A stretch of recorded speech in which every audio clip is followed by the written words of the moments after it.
راجلي بارد معايا لدرجة وليت نفكر في حوايج قباح.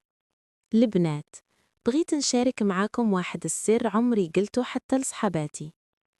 أنا مزوجة، راجلي كيبان زوين قدام الناس، ولكن في الدار حاجة أخرى. ديما بارد معايا، ما كيقربش ليا حتى بلا سبب.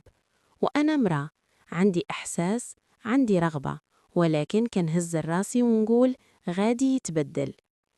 البارح كنت كندوش، دخل عليا بلا ما يطرق، وقف اتفرج فيا شوية وسد الباب ومشى. هذا التصرف قتلني، حسيت براسي ماشي مرافع عيونه. أنا ما خنتوش وما كنقلبش على شي حد، ولكن القسم ديال المرأة بداك يموت فيا. ولات كيجيني أفكار شيطانية، وكنحاول نحيدها ونخرجها من عقلي. واش نواجهه ولا نخلي الوقت يدير خدمته؟ ولا بصراحة هذا الزواج ما فيه حتى رجولة؟